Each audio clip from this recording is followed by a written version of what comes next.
Hello, I'm Dr. Shannon Edison, and I'm here virtually with Dr. Heather Sheppard.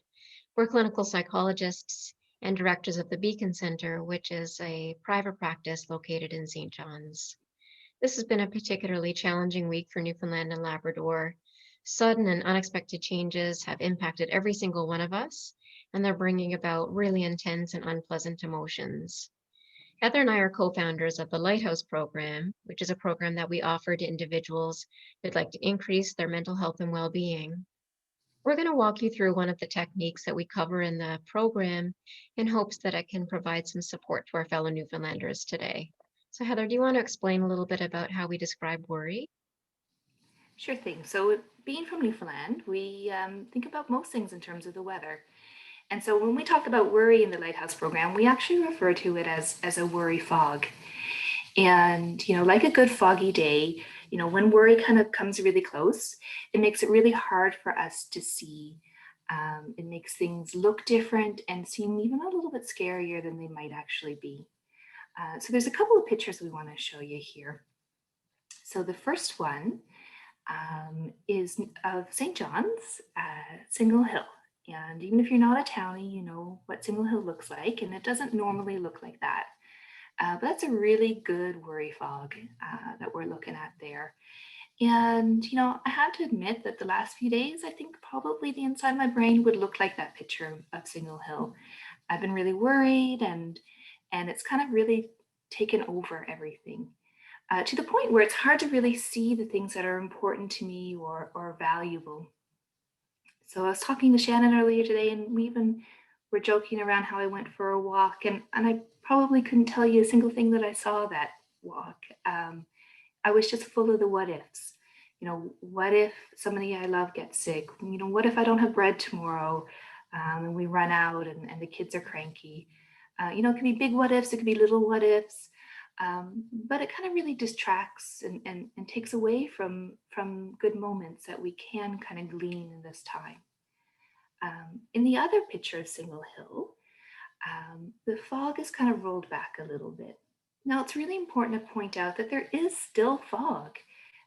We are going to still worry right now. It's a little bit of a scary time, and worry is probably healthy and appropriate.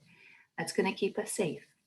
But we want to kind of push back those worry thoughts and the worry fog enough that it gives us space to also do the things that are really valuable and important to us, whether they're positive things like spending time with a loved one or our kids, or kind of some of the harder things like maybe kind of going to work or venturing out to Sobeys, with all of those worries that kind of might come with it.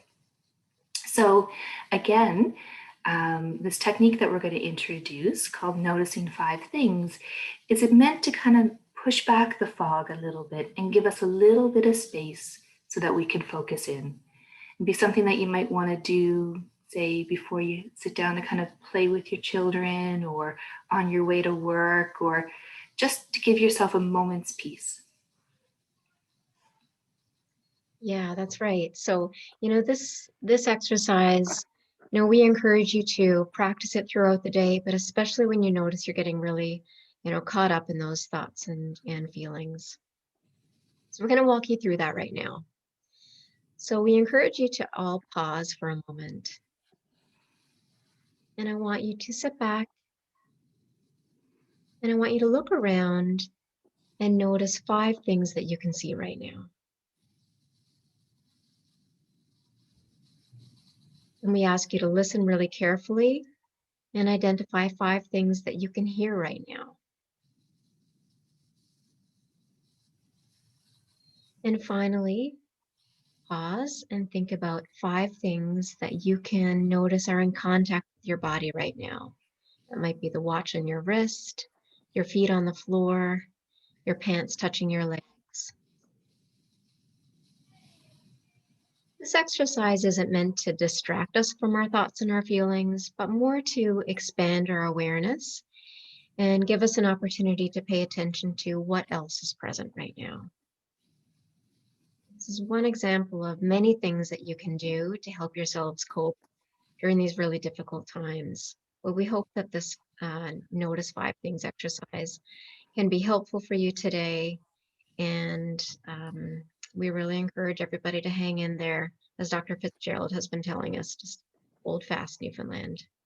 Take care.